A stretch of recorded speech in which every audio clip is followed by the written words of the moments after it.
अगर ये रिकॉर्डिंग तुम्हारे तक पहुंच रही है तो हो सकता है मैं अब इस दुनिया में ना हूं, या फिर शायद मैं अकेली नहीं हूं। 2 दिन पहले यही आवाज बिल्कुल नॉर्मल थी। नायरा 27 साल की मुंबई की पॉडकास्ट होस्ट। उसका शो था scary pumpkin horror podcast. India भर की लोक कथाएं, भूत प्रेत, माइथो हॉरर। जब उसे बंगाल की एक पुरानी कथा के बारे में मेल आया, शाक चुन्नी, शादीशुदा औरत की आत्मा, तो वो तुरंत निकल पड़ी। ट्रेन से उतरकर वो टैक्सी से एक छोटे से गांव पहुंची, शोड़ारपुर। शाम का धुंधलका और दूर से ढोलक की धीमी आवाज। गांव के स्कूल की टीचर इंद्राणी दी उसे लेने आई। सिंपल टांटा साड़ी, आंखों में थकान, पर मुस्कान बहुत सच्ची। आश्चो नायरा, तुम ही हो पॉडकास्ट वाली? हाँ दीदी, डरावनी कहानियां सुनने आई हूँ। इंद्राणी दी ने 1 सेकंड उसे गौर से देखा, फिर बहुत धीरे से बोली, डरावनी कहानियां सुनना और उन्हें जीना दोनों अलग होते हैं। नायरा ने इसे बस लोकल ड्रामा समझकर हंसी में टाल दिया। रात तक नायरा का सामान इंद्राणी दी के घर पहुंचा दिया गया। पुराना पक्का घर, दीवारों पर काली सफेद फोटो फ्रेम। खाना खाते खाते इंद्राणी दी ने पूछा, तुमको शाक चुन्नी के बारे में क्या पता है? नायरा ने रिकॉर्डर ऑन किया। बस इतना कि वो शादीशुदा औरत की आत्मा होती है, लाल बॉर्डर वाली सफेद साड़ी, हाथ में शाखा पोला, सही? इंद्राणी दी की आंखें एक पल को चमक उठी। शोही पर अधूरा। शाक चुन्नी सिर्फ मरी हुई औरत नहीं, अधूरी शादी की परछाई है, जिसका सुहाग छीन लिया गया हो या जला दिया गया हो। उन्होंने खिड़की के बाहर इशारा किया। वो जो दिख रहा है ना, वो है पोटोला तालाब। कहते हैं वहाँ आज भी रात को लाल बॉर्डर वाली साड़ी पानी पर उतरती है। वो कौन थी? उसका नाम था कल्याणी। कल्याणी बहुत सुंदर थी, बिल्कुल सुहागन की तरह सजी रहती थी। हर सुबह शाखा पोला पहनकर नदी में पानी भरने जाती। गांव के सब लोग कहते, भाग्यवान है, अच्छा घर मिला है। पर उसके घर के भीतर उसका पति चंदन उसे हर रात मारता पीटता था। दहेज, शौक, शराब, सब कुछ मिला के नर्क बना रखा था। एक दिन तीज से 1 रात पहले कल्याणी ने चुपचाप खा पी कर व्रत रखा, ये सोचकर शायद मेरे तप से मेरा पति बदल जाए। रात को चंदन फिर नशे में लौटा। उसने चिल्लाकर पूछा, किसके लिए सज धज के घूमती है तू? किससे नजर मिलाती है? लड़ाई बढ़ती गई। वो उसे घसीटता हुआ गांव के पीछे पाटोला तालाब तक ले गया। किसी ने देखा? किसी ने नहीं। बस इतना पता है कि उस रात तालाब के पानी में सिर्फ एक लाल बॉर्डर वाली साड़ी तैरती मिली। और चंदन अगले ही दिन शहर भाग गया। 3 दिन तक कोई कल्याणी की लाश नहीं मिली। चौथी रात एक जवान बहू की चीख सुनाई दी।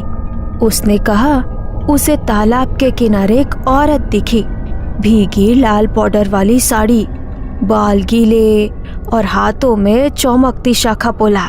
उस दिन से गांव ने उसे नाम दिया शाक चुन्नी। वो क्या करती है? कहते हैं वो सुहागिन औरतों के शरीर में घुसकर उनकी जिंदगी चुरा लेती है। शंखा पोला पहनाकर उन्हें पानी की तरफ खींचती है ताकि वो खुद उनकी जगह जी सके। लाल बॉर्डर वाली साड़ी, पानी और भूत, परफेक्ट कंटेंट है मेरे शो के लिए। इंद्राणी दी ने पहली बार थोड़ा सख्ती से कहा, सुनो, रात में अकेले उस तालाब के पास मत जाना, खासकर अगर तुम कभी शादीशुदा रही हो। मैं सिंगल हूँ दी, नो वरीज।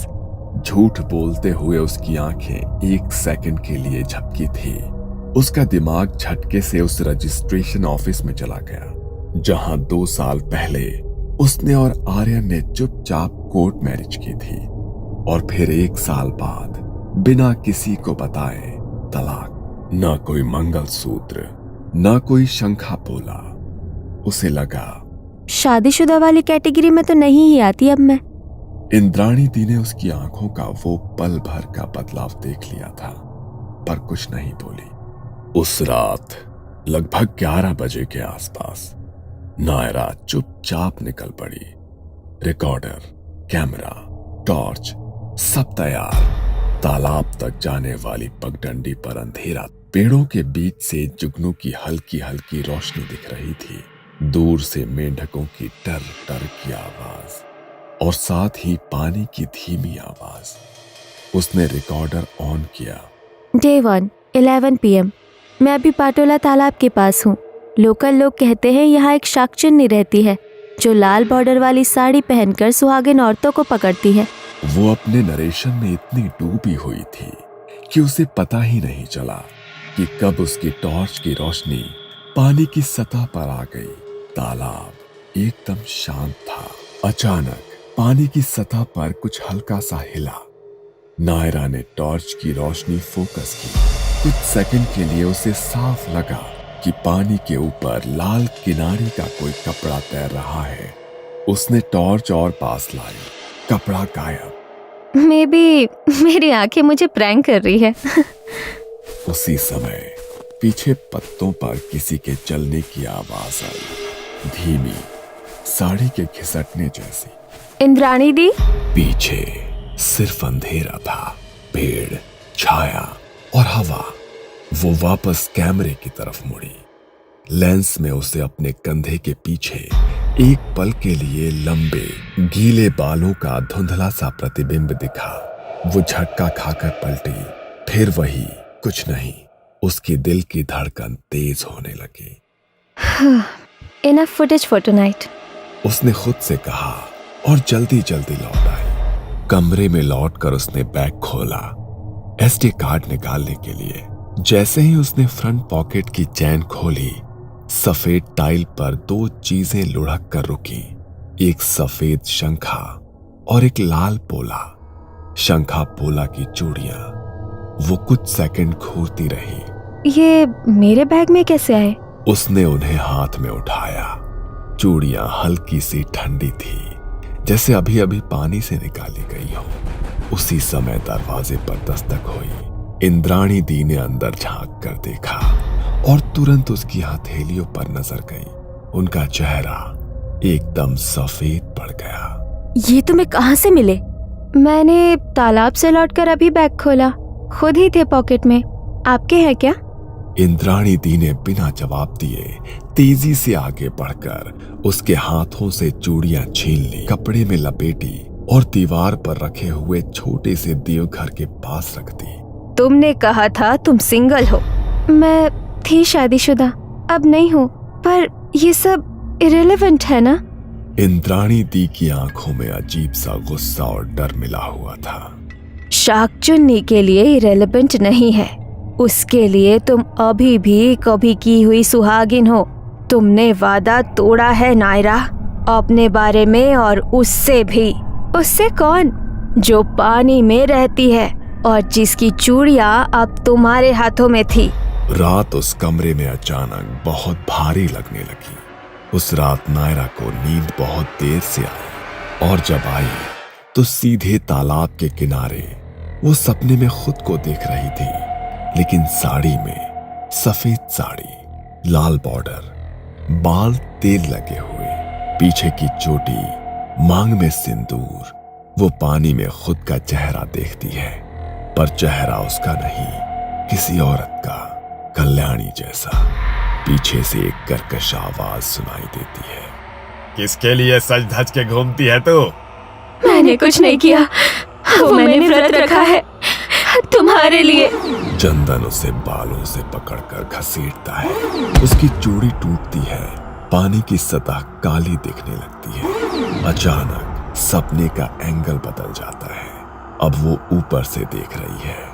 वो देखती है कि एक लाल सफेद साड़ी वाला शरीर पानी में धकेला जा रहा है। हाथ ऊपर की तरफ उठे हैं, उंगलियों में शंखा पोला चमक रहे हैं। जैसे ही शरीर में पानी समाता है, तालाब की गहराइयों में एक और चेहरा खुलता है, पीला, सूजा हुआ, पर आंखों में सिर्फ एक शब्द, धोखा। तू भी धोखा देगी? एक आवाज सीधे नायरा के कान के पास आती है। तू भी कहेगी मैं सिंगल हूँ, जबकि तेरी मांग में कभी सिंदूर पड़ा था, जब तूने कभी फेरे नहीं लिए पर कानून के कागज पर पत्नी लिखवाया था। नायरा नींद से झटके से उठ बैठती है, गला सूखा हुआ, माथे पर पसीना। कमरे के कोने में उसे लगा जैसे किसी की सिलुएट खड़ी है, लंबे बाल, थका हुआ सिर। उसने टेबल लैंप ऑन किया, कोना खाली था। दीवार पर घड़ी ने 3 बार टन टन किया। रात के 3 बजे। अगले दिन इंद्राणी उसे मंदिर ले गई। पुजारी हराधन पंडित। पंडित जी, ये शौहर से आई है, कहानियां रिकॉर्ड करने, शाकचुन्नी के बारे में सुनने। कल रात पोटोला तालाब के पास भी गई थी। रात में? कंटेंट के लिए जाना पड़ा, पर मैं सेफ हूँ। शंखा पोला दिखे तुम्हें? हाँ, मेरे बैग में। पंडित ने तुरंत मंत्र बड़बड़ाए और छोटा सा लाल धागा उसके हाथ पर बांध दिया। ये रखो, रात को बार बार आवाज आए तो जवाब मत देना। नाम लेकर कोई बुलाए तो भी मत जाना। शाकचुन्नी नाम लेकर बुलाती है, समझी? ये सब सुनकर नायरा को एक अजीब सी मिक्स फीलिंग आई, आधा डर, आधा क्यूरियोसिटी। दूसरी रात नायरा ने तय किया कि वो कमरे से बाहर नहीं जाएगी। उसने इस बार बस ऑडियो माइक ऑन कर दिया। लगभग 1 बजे के आसपास खिड़की के बाहर से कांच पर हल्की टकटक की आवाज आई। उसने सोचा शायद डाल से टकरा रहा होगा कुछ। फिर वो आवाज साफ हुई, जैसे कोई नाखून से कांच पर लाइनें खींच रहा हो। धीरे धीरे एक और आवाज उभरी, नायरा, नायरा, दरवाजा खोलो। आवाज में अजीब सी मिठास थी, जैसे कोई बहुत अपना हो। मैं इंद्राणी दी। पर उसी क्षण उसे याद आया, इंद्राणी दी ने सोने से पहले उसे कहा था, आज मैं ऊपर वाले कमरे में नहीं, नीचे आंगन में सोऊंगी, क्योंकि मेरी माँ आई है। तो ऊपर वाले फ्लोर पर कोई नहीं होना चाहिए था। दरवाजा खोलो ना, 1 मिनट ही तो बात करनी है। अब आवाज धीरे धीरे बदलने लगी। तूने मुझसे झूठ बोला। तूने कहा तू सिंगल है, तेरी मांग में भी कभी सिंदूर था। नायरा का दिल जोर जोर से धड़कने लगा। उसने हिम्मत करके बहुत धीमे से पूछा, तुम कौन हो? कुछ सेकंड के लिए सन्नाटा, फिर बहुत पास से, जैसे दरवाजे की दरार पर होठ लगाकर, और मुझे तेरी जगह चाहिए। दरवाजा अपने आप हल्का सा हिलने लगा। उसी समय सीढ़ियों की तरफ से किसी के तेज कदमों की आवाज आई। दरवाजा एकदम शांत हो गया। नायरा, नायरा, दरवाजा खोलो। ये आवाज इस बार असली इंद्राणी दी की थी। नायरा ने दरवाजा खोलकर राहत की सांस ली। इंद्राणी दी का चेहरा घबराया हुआ था। तुमने दरवाजा नहीं खोला ना? ना, नहीं। अच्छा किया, वो तुम्हारा नाम लेकर बुलाती है।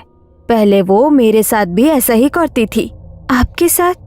कल सुबह मैं शॉप बता दूंगी। आज बस जागती रहना, सोना मत। सुबह चाय के साथ इंद्राणी दी ने एक भारी सी बात शुरू की। तुम सोचती हो मैं बस स्कूल टीचर हूँ। मैं भी कभी किसी की बहू थी। 16 साल की उम्र में शादी हुई। ससुराल में रोज ताने, रोज मारपीट। एक रात मेरे पोते ने भी मुझे तालाब की तरफ घसीटा, ठीक वहीं जहाँ कल्याणी मरी थी। नायरा का गला सूख गया। फर्क ये रहा कि मुझे किसी ने पीछे से पकड़कर खींच लिया, किसी औरत ने।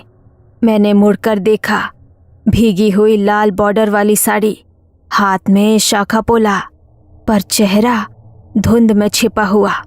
उसने कहा, तू मर मत अभी, तू जिंदा रह।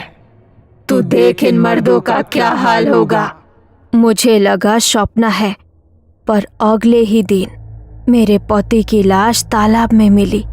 इंद्राणी दी की आंखों में नमी आ गई। तब से मैं जिंदा हूँ, पर अकेली। गांव वालों ने कहा ये घर शापित है, पर मुझे पता है किसी ने मुझे बचाया था। कल्याणी सिर्फ बुरी आत्मा नहीं है नायरा, वो हर उस औरत का गुस्सा है जो चुपचाप मार दी गई। नायरा ने धीरे से पूछा, तो आप उसे रोकती क्यों हैं? क्यों कहती है तालाब मत जाना?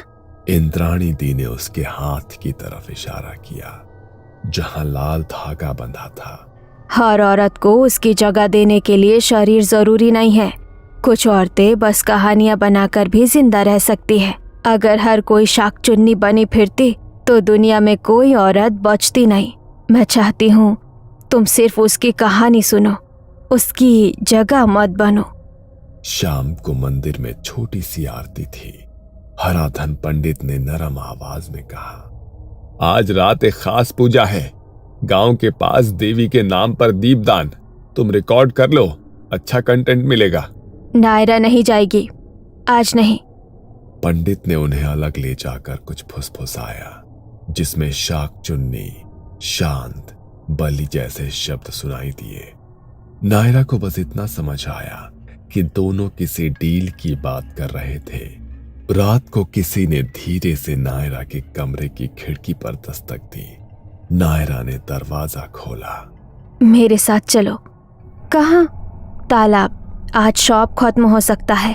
पंडित कह रहे हैं अगर आज एक मजबूत माध्यम मिले तो कल्याणी की आत्मा को हमेशा के लिए बांध सकते हैं ताकि वो किसी को नुकसान न पहुंचा सके।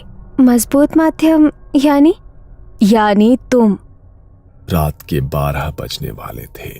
तालाब के चारों तरफ दिए जल रहे थे। पुरानी बंगाली आरती की धीमी आवाज हवा में तैर रही थी। हराधन पंडित बीच में एक चौकी पर बैठा था। सामने बड़ा सा पीतल का कलश जिस पर लाल कपड़ा और कुछ सफेद चूड़ियां रखी थी। आओ बैठो। नायरा को चौकी के सामने बिठा दिया गया। उसके हाथों में जबरन वो शंखा पोला पहनाए गए जो कल रात उसके बैग में मिले थे। ठंडी चूड़ियों ने उसकी कलाई को जैसे जकड़ लिया। ये क्या है? तुम बस माध्यम हो। हम कल्याणी को तुम्हारे अंदर बुलाएंगे और फिर इस कलश में बांध देंगे। बस थोड़ी देर सह लेना। इंद्राणी दी एक कोने में खड़ी सब देख रही थी। पंडित तेज आवाज में मंत्र पढ़ने लगा। तालाब का पानी हल्का हल्का हिलने लगा जैसे हवा तेज हो गई हो। नायरा को अपने कानों में फुसफुसाहट सुनाई देने लगी, कई औरतों की एक साथ। मुझे धक्का दिया गया था, मेरे गले में फंदा डाला गया, मेरे पेट में बच्चा था। मुझे कहा गया चुप रहो वरना घर की इज्जत चली जाएगी। ये सब आवाजें उसके सिर के अंदर गूंजने लगी। पंडित और ऊंची आवाज में मंत्र पढ़ने लगा। आसपास की सभी शाकचुन्नी आत्माएं इस माध्यम में प्रवेश करो, फिर मेरे आदेश से इस कलश में कैद हो जाओ। नायरा को लगा कि जैसे कोई उसके सीने पर बैठ गया हो। सांसें भारी, आंखें धुंधली। अचानक उसके होठ अलग हुए और उसके मुंह से उसकी नहीं किसी और की आवाज निकली। तू हमें फिर से कैद करना चाहता है? हाँ, तुम सबको, ताकि तुम मर्दों को मारना बंद करो। तुमने बहुत आजादी ले ली है, अब तुम्हें फिर से बांधा जाएगा और चाबी मेरे हाथ में होगी। ये सुनकर नायरा के अंदर वाली आवाज हंस पड़ी। तो असली दानव तुम हो हराधन। तुम ही तो हर साल किसी ना किसी औरत को बलि कहकर तालाब तक बुलाते हो ताकि उसके डर से सारे गांव की औरतें तुम्हारे आगे झुके, तुम्हें भगवान माने। तुमने मेरे साथ भी यही करना चाहा था ना? मुझे शांत कराने की पूजा में बिठाया था ताकि मैं जिंदगी भर तुम्हारे डर में जीती रहूं। पंडित गुस्से से तिलमिला उठा। चुप! तुम सब औरतें बस शरीर हो जिन्हें हम अपनी मर्जी से भरे या बांधे। आज ये लड़की, ये पॉडकास्ट वाली, तुम सबका नया कैद खाना बनेगी। उसने कलश की तरफ हाथ बढ़ाया जैसे उसे नायरा के सिर पर उड़ेलने वाला हो। ठीक उसी पल तालाब के बीचों बीच पानी उबलने लगा, जैसे नीचे से कोई ऊपर की तरफ धक्का मार रहा हो। पानी की सतह पर लाल सफेद कुछ दिखने लगा। एक साड़ी का पल्लू, धीरे धीरे भीगे हुए बाल, सफेद चेहरा पानी से ऊपर उठी।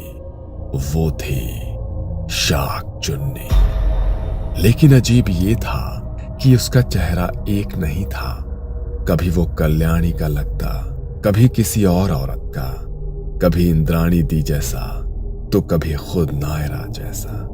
जैसे वो एक नहीं सैकड़ों औरत की मिली जुली परछाई हो। नायरा के भीतर कुछ क्लिक हुआ, जैसे कोई पुराना ताला खुल गया हो। उसे महसूस हुआ कि वो डर नहीं रही, वो गुस्सा महसूस कर रही है। उसने होठों से फिर वही गूंजती आवाज निकाले, हमने सोचा था हमारी कहानी सुनकर लोग औरतों पर जुल्म बंद करेंगे, पर तुमने तो हमारी कहानी का भी बाजार बना लिया। बलि, पूजा, डर, धंधा। पंडित ने मंत्र और तेज कर दिए। कलश उठा लिया। तुम्हें मेरे आदेश मानने ही होंगे। नायरा अचानक खड़ी हो गई। कलाई पर बंधा लाल धागा खुद ब खुद टूटकर जमीन पर गिर गया। उसकी आंखों में हल्की सी चमक थी। तुम सोचते हो कि तुम हमें कैद कर सकते हो? पीछे तालाब से निकलती हुई आकृति अब बिल्कुल उसके पीछे खड़ी लग रही थी, जैसे उसकी ही परछाई हो। इंद्राणी दी ने धीरे से फुसफुसाया, कल्याणी। नायरा मीडियम नहीं, हमारी आवाज बनेगी। वो हमें कैद नहीं करेगी, वो हमें सुनेगी और दुनिया को सुनाएगी। मैं तुम्हें आदेश देता हूं। उसने कलश को नायरा के सिर पर मारने के लिए ऊपर उठाया। उससे पहले नायरा ने एकदम से आगे बढ़कर उसका हाथ पकड़ लिया। पंडित की कलाई से तेज जलने की आवाज आई, जैसे किसी ने गर्म लोहे पर पानी डाला हो। उसने चीख मारी। उसी समय तालाब से कई अदृश्य हाथ निकलते हुए महसूस हुए, जिनकी परछाई पानी में दिख रही थी। वो हाथ पंडित के पैरों को पकड़कर धीरे धीरे तालाब की तरफ खींच रहे थे। इंद्राणी, बचाओ! मैंने तुम्हें भी बचाया था। बचाओ, बचाओ! नहीं, तुमने बस हमें डराया था। आज डर तुम पर है। पंडित का शरीर फिसलता हुआ तालाब की कीचड़ तक गया, पर पानी से निकलते अदृश्य हाथों की ताकत ज्यादा थी। आखिरी पल में उसकी चीख गांव की खामोशी में गूंजती रह गई। फिर वो पानी के अंदर समा गया। तालाब फिर शांत हो गया। दिए हवा में बुझ गए। सिर्फ लाल पल्लू का एक कोना पानी में तैरता दिखा और फिर वो भी डूब गया। सुबह होते होते सब कुछ जैसे सामान्य हो गया हो। गांव वालों ने सुना कि हराधन पंडित रात को पैर फिसलने से तालाब में डूब गया। इंद्राणी दी ने नायरा को स्टेशन तक छोड़ने का इंतजाम किया। रेलवे प्लेटफॉर्म पर नायरा ने रिकॉर्डर ऑन किया। ये है पाटोला तालाब की कहानी। शाकचुन्नी जो कभी सिर्फ कल्याणी थी, जो हर उस औरत का गुस्सा बन गई जिसकी आवाज़ दबा दी गई। पर यह कहानी सिर्फ भूत की नहीं है। ये कहानी उन सब की है जो आज भी जिंदा होकर डर में जी रहे हैं। शायद अब शाकचुन्नी किसी को पानी की तरफ घसीटने नहीं आएगी। शायद अब वो माइक के जरिए बोलेगी। उसने रिकॉर्डर बंद किया, या उसे लगा कि उसने बंद किया। ट्रेन में बैठते समय इंद्राणी ने उसकी तरफ देखा। तुम सुनोगी हमारी बाकी कहानियां भी? जरूर। इंद्राणी की आंखों में कुछ था, आशीर्वाद या चेतावनी, समझ नहीं आया। ट्रेन चल पड़ी। डिब्बे में अकेले बैठे हुए नायरा ने रिकॉर्डर चेक करने के लिए प्ले दबाया। पहले तो उसकी खुद की आवाज आई, जैसा उसने स्टेशन पर बोला था। फिर अचानक बीच में रिकॉर्डिंग में एक दूसरी आवाज आ गई, जो उसने कभी बोला ही नहीं था। अगर ये रिकॉर्डिंग तुम्हारे तक पहुंच रही है तो हो सकता है मैं अब इस दुनिया में ना हूं, या फिर शायद मैं अकेली नहीं हूँ। ये कहानी आपको अच्छी लगी हो तो हमें सब्सक्राइब करें, हमारा इंस्टाग्राम और फेसबुक पेज जरूर फॉलो करें। अगर आपके पास ऐसी ही कोई कहानी हो तो हमें कमेंट बॉक्स में भेजें। हम कोशिश करेंगे कि अगली एनिमेटेड स्टोरी आपकी होगी।